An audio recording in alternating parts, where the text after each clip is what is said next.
Hey, everybody, we got a great one today, for a change. And it's great because Washington Post writer Aaron Blake is returning for his second appearance, now on the podcast. Not appearing visually, but through this audio medium, which in many ways is more powerful than a merely visual presentation without the audio, which would be just ridiculous for a podcast, a mime podcast, I suppose. Say, that's an idea, for YouTube. Aaron and I discuss a number of issues that are currently before the Senate, specifically the confirmation of President-elect Trump's nominees for his administration. Trump has now agreed to allow the FBI to do thorough background checks on his nominees because you never know if a nominee has been accused of womanizing and alcohol abuse, like John Tower, the late Texas senator, who was the first cabinet nominee of a new president, in this case it was George H.W. Bush, to be rejected by the Senate. Now, I'm recording this on Thursday afternoon to be dropped on Sunday because I'm going to Washington, D.C. to take part in the Kennedy Center honors. My friends, the Grateful Dead, are among the honorees this year, and I will be speaking on their behalf at a dinner the night before. I'll start by quoting the late Jerry Garcia, the Dead's iconic lead guitarist, who said, "Our audience is like people who like licorice. Not everybody likes licorice, but people who like licorice really like licorice. And I really like licorice." Anyway, it's my honor to do that. I don't know if you've been paying much attention to the news of late. Some of my friends have taken a break from the news since the election, and I don't blame them, but we can't here on the Al Franken podcast take a break, and I will say it's taken a toll on my mental health. There are some truly terrible people who are going to be in this administration. We have to get used to that idea. Some of whom don't have to be confirmed. I don't want to name them because I'm afraid of them. They're pretty vicious, some of these people, and they're out for retribution. But if you pay attention, you'll figure it out soon enough. Here's a hint. He doesn't have to be confirmed and was sort of the brains behind the child separation stuff, kind of the cruelty is the point guy. What else is happening? My Minnesota Vikings are 10-2. We Vikings fans love our Vikings, but get nervous if they fly too close to the sun. We've never won a Super Bowl, despite being the NFC champion 4 times. And we get very excited and also very nervous when they look like a contender, because every time it's just heartbreaking. They've lost 4 Super Bowls and a couple of NFC title games where we were clobbered. Okay, I'm sorry. I'm trying to keep from focusing on what's happening in Washington, D.C. now. They have the White House, the Senate, and the House, and they're going for retribution. It's going to be ugly. Oh, I was talking about Stephen Miller. And on second thought, I think he's proud of being evil and he doesn't care about me, right? Okay, good. Okay, let's get to my conversation with Aaron Blake, a Minnesota boy, by the way, who I sense is nervous about the Vikings as well. But the stakes aren't that high. If you lose the Super Bowl, there's always next year. We have to deal with the Trump administration for 4 more years. But wouldn't it be funny if we win the midterms in the House and they impeach him again? I mean, for something real, like the last 2. Remember, he tried to shake down Zelensky to get some dirt on Biden, and then there was a January 6th insurrection. Well, a fellow can dream, can't he? All right. Anyway, we got a great one today, finally. Aaron Blake from the Washington Post.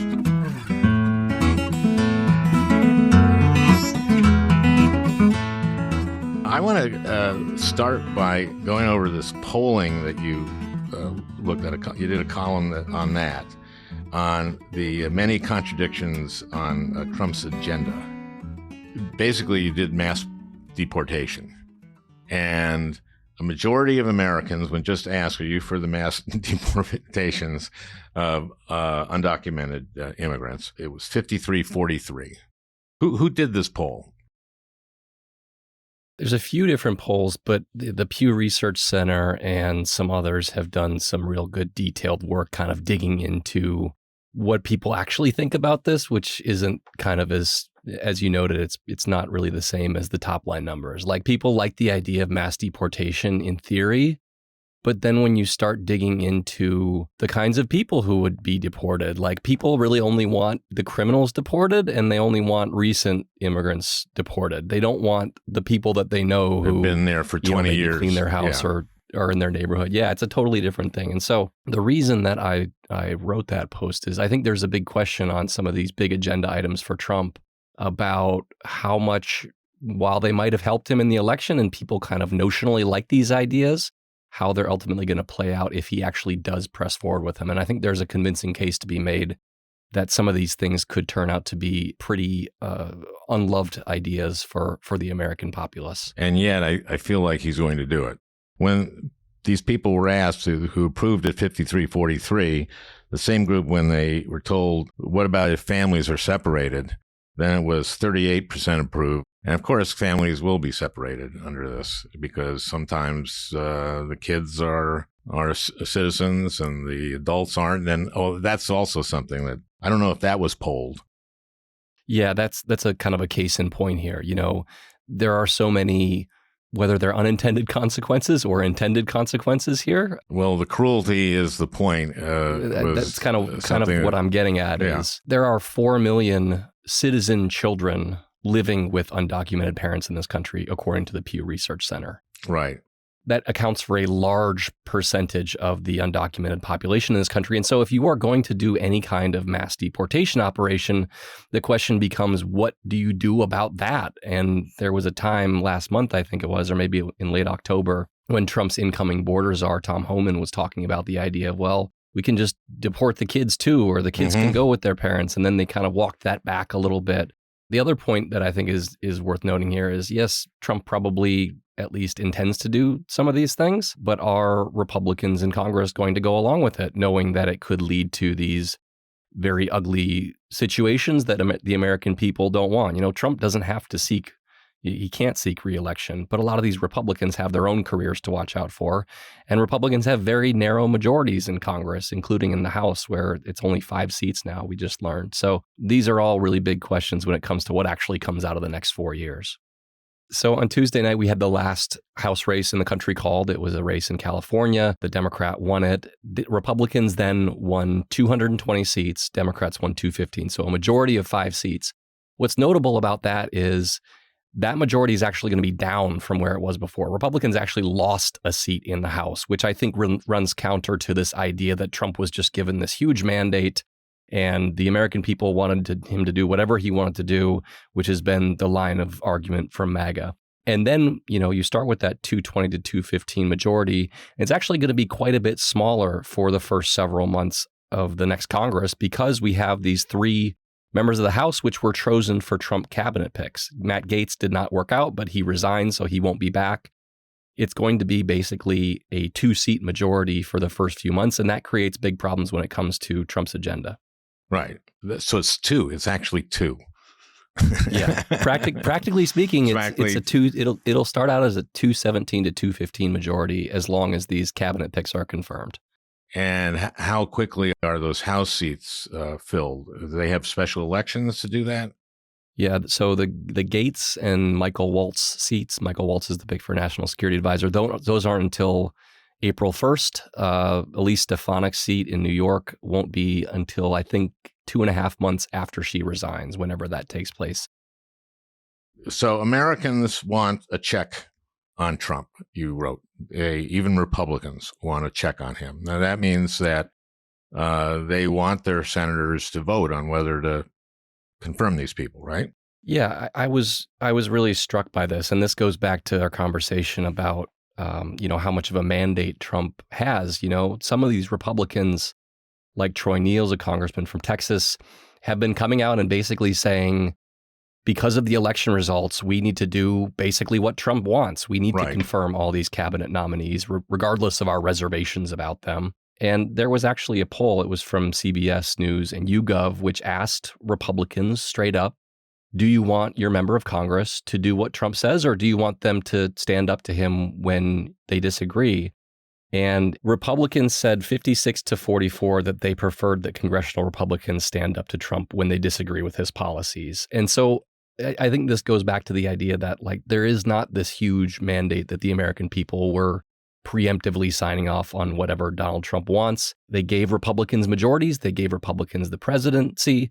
But that's not the same as saying whatever he wants, let's do. Even as some Republicans, a remarkable number of Republicans are saying that's basically what the party should do moving forward.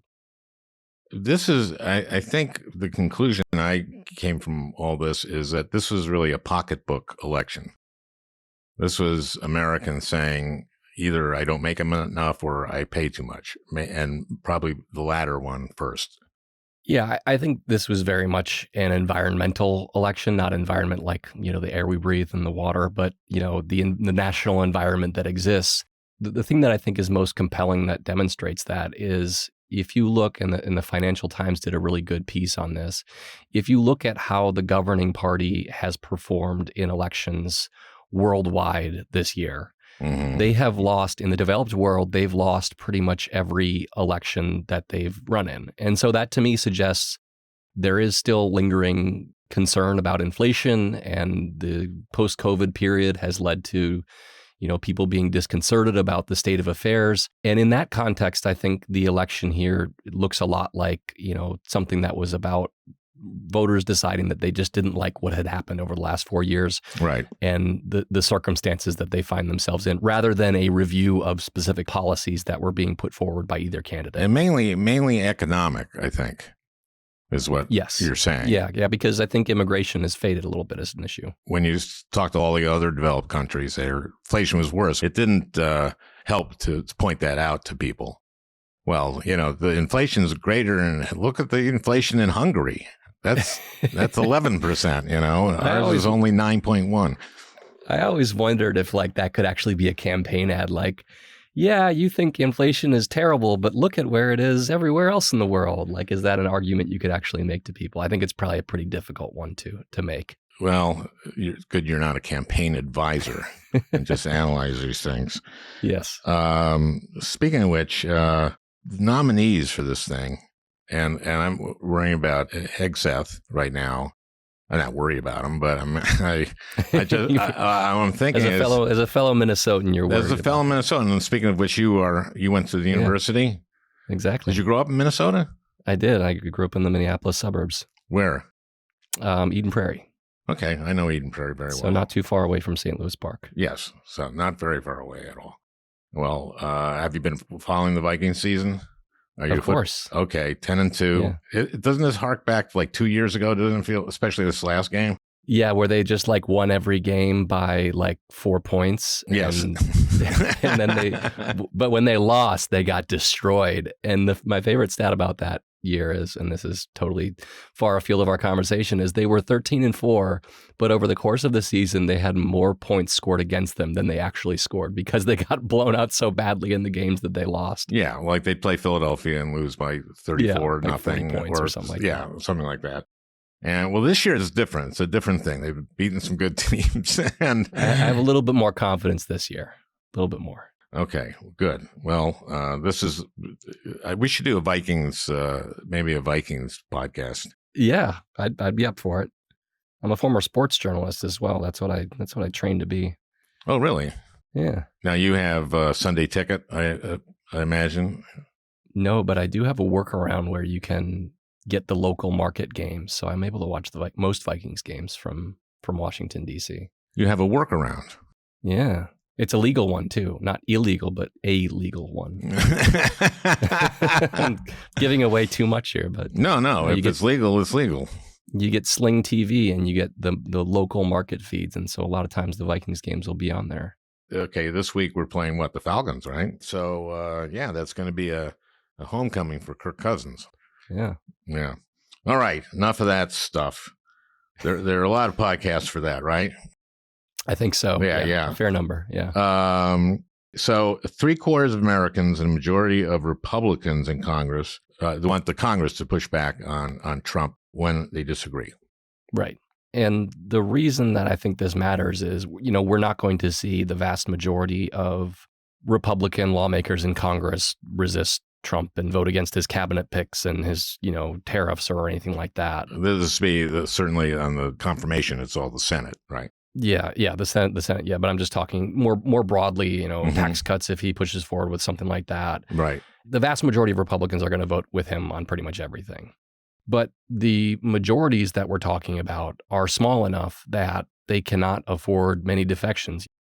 This has happened last Congress, of course. Yeah, exactly. In the House, it happened a lot. And this wasn't Trump's agenda, obviously, but it showed how the Republican Party is really divided. And there was a section that really wanted to push for, budget cutting and not funding Ukraine. And then the kind of establishment wing of the party wanted to do other things. And it was really a mess. And so you take that mess and you reduce the majority by even a couple more seats, and you create a situation in which 2-3 House Republicans, if they vote with all Democrats, if they're not comfortable with what's being put forward by Trump, that's going to thwart those policies, at the root. And in the Senate, we're already seeing a number of Republican senators balk at these cabinet picks. And so I think there is this thing on the left where they assume the Republican Party is just in the thrall of Trump and they're going to go along with everything. And that's true for the vast majority of Republicans, but it takes very few of them to gum up the works. And a lot of these members have re-election campaigns to worry about and may disagree with Trump on policy.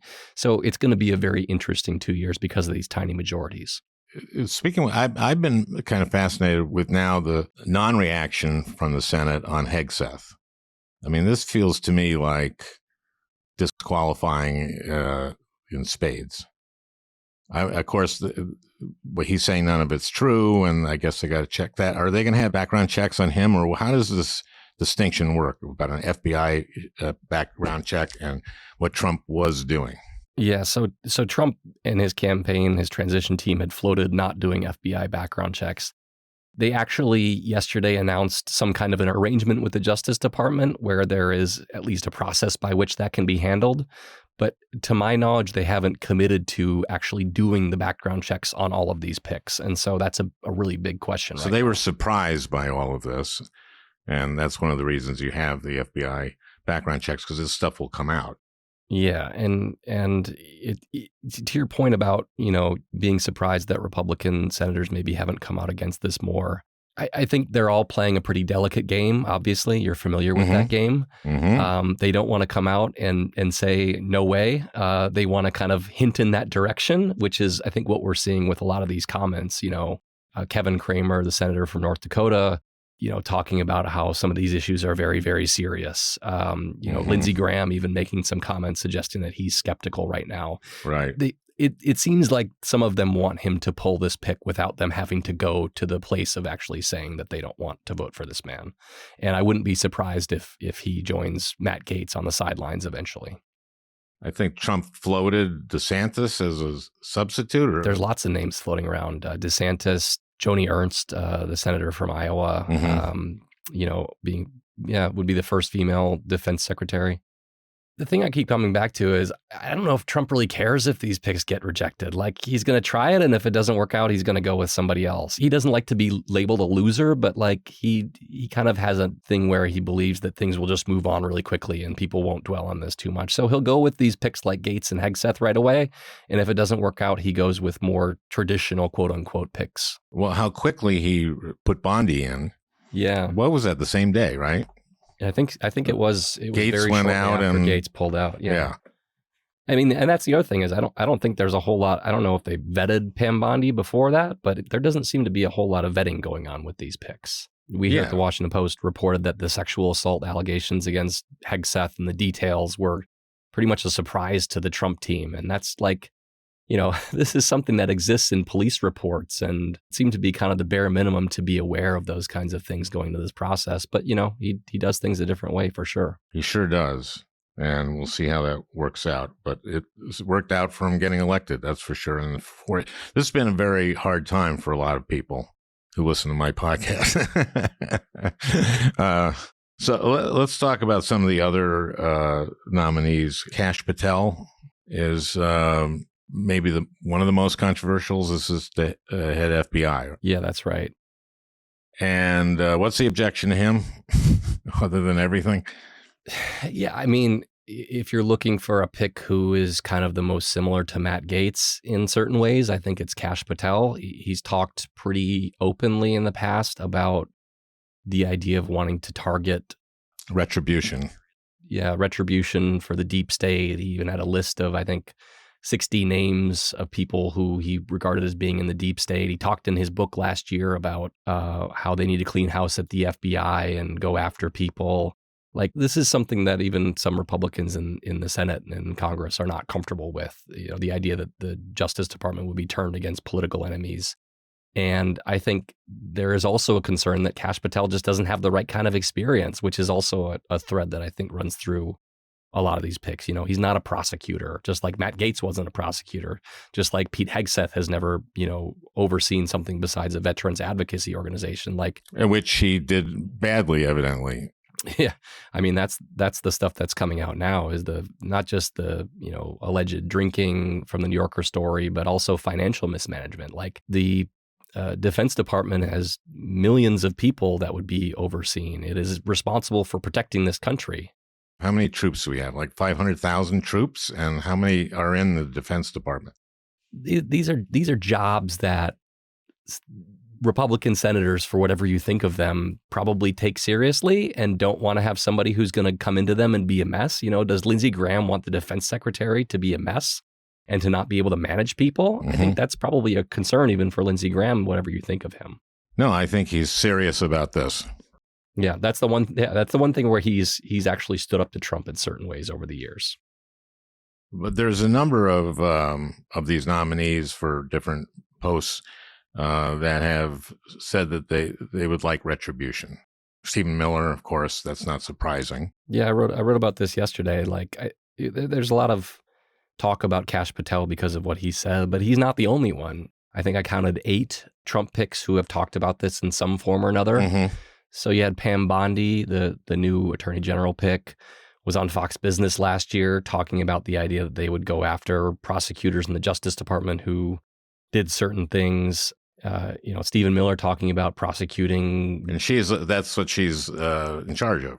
Yeah, she would have direct oversight of that kind of thing. And so that comment is very operative here. The one thing that I think is, and I think people noticed this at the time, but it maybe slipped through in some people's minds, is Senator Marco Rubio, who's the pick for Secretary of State, not a law enforcement job. But after Trump was convicted in the summer, Rubio put out a very kind of vague tweet that talked about how Republicans need to start fighting fire with fire, like very, very suggestive of certain courses of action. It's just remarkable the number of picks here who have warned to or advocated some form of retribution against Trump's enemies and the people who have supposedly wronged him over the years. And it suggests that the tenor of the cabinet and Trump's appointees aren't exactly going to be pushing him away from doing those kinds of things, or at least attempting them. Okay, Russell Vought, he's been nominated to head OMB. That's a pretty big job. He held that job in the first Trump administration, but he's been very much involved in, Project 2025 and various efforts to set up the next Trump administration. And he's talked openly about, the idea that Republicans need to fight back harder. And I think his quote was, "Destroy this threat at every level with every tool," making government bureaucrats, want to quit their jobs because they're in trauma. Right. These are pretty drastic ideas that are being put forward. And I think we should all be prepared for, some of those things to actually be effectuated. Okay, what do you think of my former colleagues, the Democrats and Republicans, but especially the Republicans one? What do you think ultimately they're going to do when they're voting on this? Is it going to be like Rounds, as someone from South Dakota, right? And he seems to be fairly independent of Trump, as if you compare him to other Republican senators. How many of these are going to actually vote, against a Patel?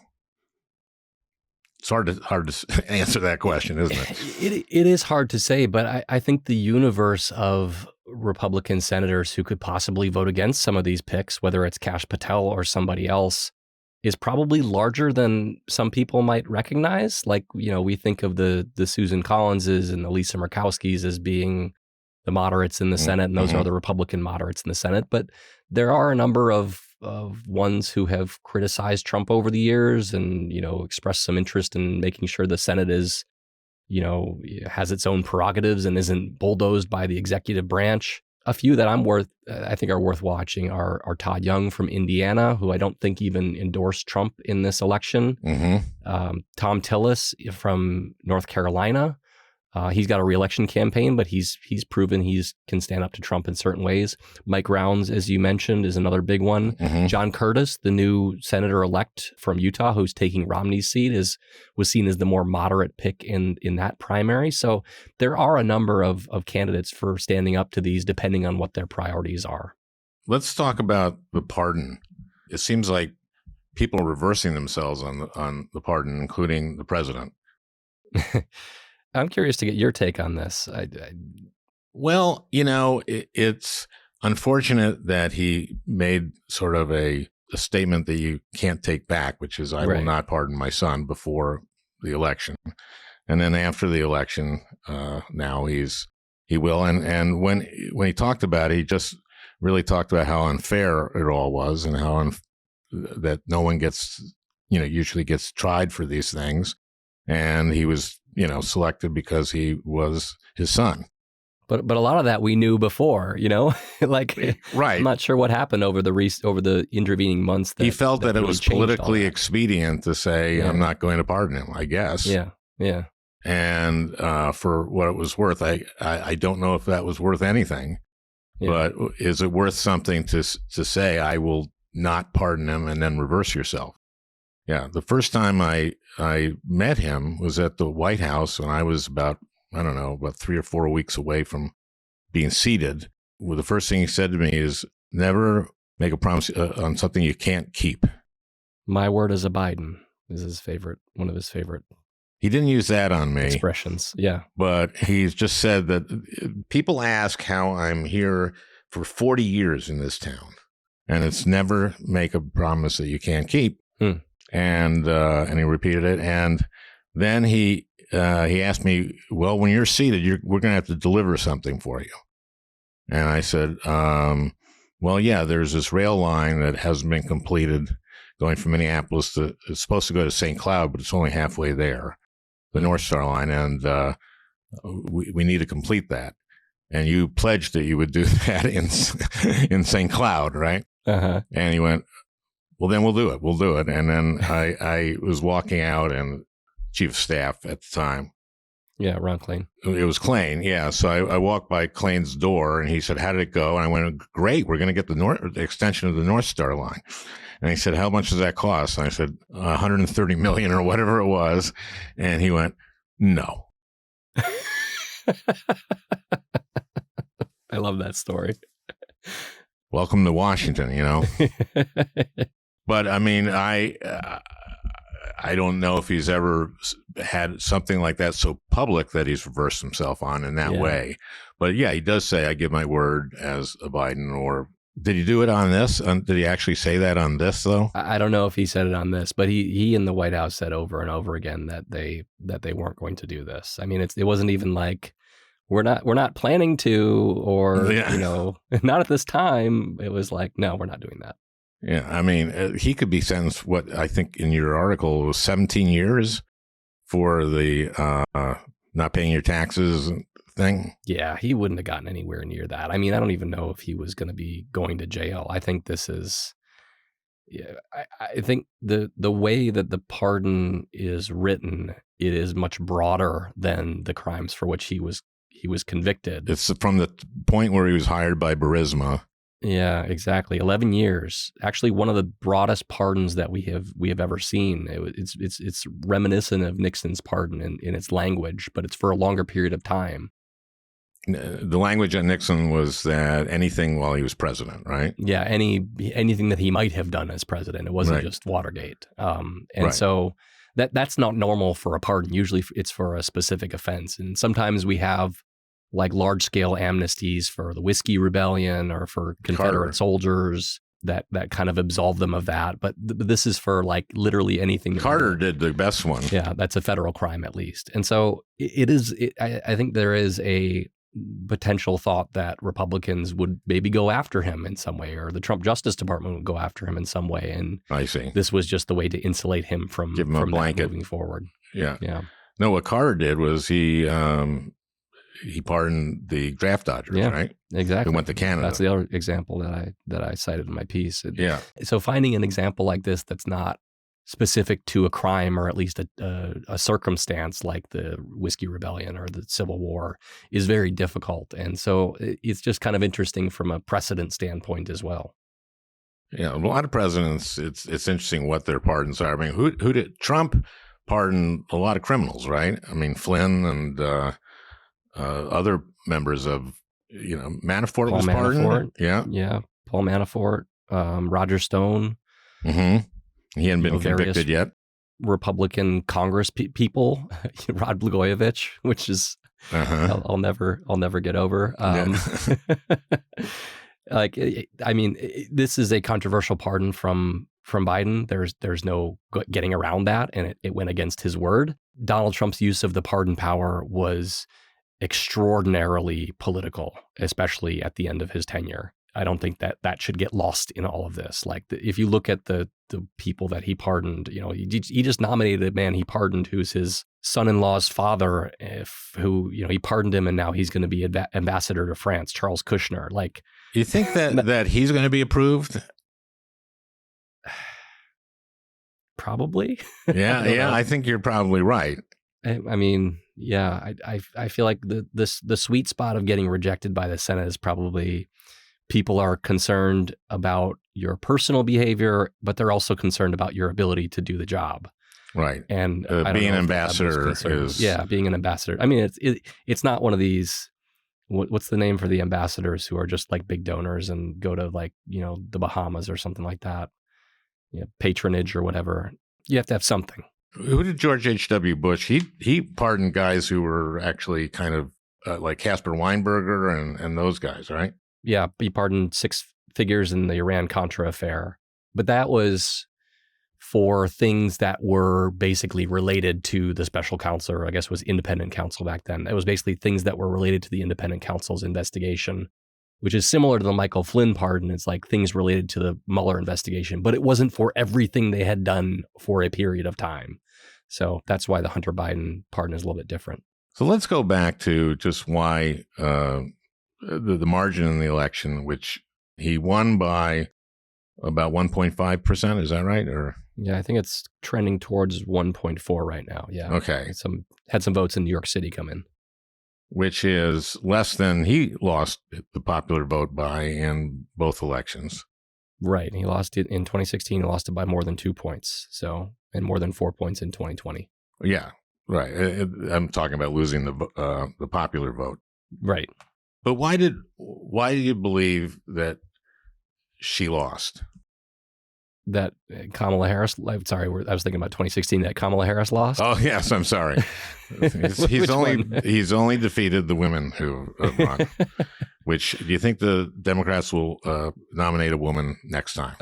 I think the first female president of this country will probably be a Republican at this point. Yeah, I think they'll be scared away from that. Now, like we said before, I think there is an argument to be made that even as she lost, she ran a pretty good campaign. If you look at how she ran in the swing states versus the rest of the country, which weren't getting the level of attention, she did better in those swing states where her campaign was actually focused. It was just a big swing nationwide that swept Trump into office. And so I don't know how much blame she necessarily gets for that. Certainly, I think certain things she did, like not distancing herself from Biden enough, could have been when she was better, asked perhaps. On The View, I guess, what would you have done differently? She said, I can't Nothing think comes to mind. Yeah.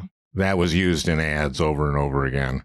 Over and over again, yeah. And I'm sure her campaign was panicking after she said that. So it wasn't a perfect campaign, but I think it was a lot better than a lot of people who were concerned about her taking over would have come out of this campaign. And I thought she ran a good race, and I'm a little question about the importance of joy in politics as as kind of a slogan, which was I think, people don't want joy. I think people get mad at joy a little bit when they're saying prices are too high and I'm not making enough. Yeah. I'm not sharing in this joy. Yeah. And so fuck you. This isn't about joy. It's about getting the economy back on track. Yeah. But yeah, I think there's something to that. Yeah. But anyway, I do think that she, no one runs an error-free, even in the short time that she had. And that was another thing against her, which was the short time she had to do this. Yeah. Yeah. Just because you lose a campaign doesn't mean you did everything wrong.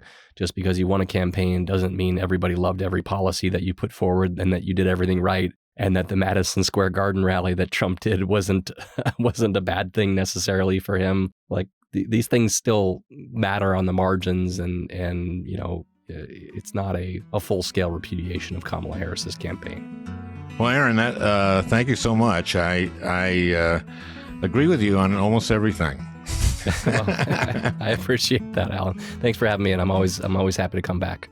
You bet. Well, I hope you enjoyed listening. That beautiful music is by Leo Kottke, the great Leo Kottke.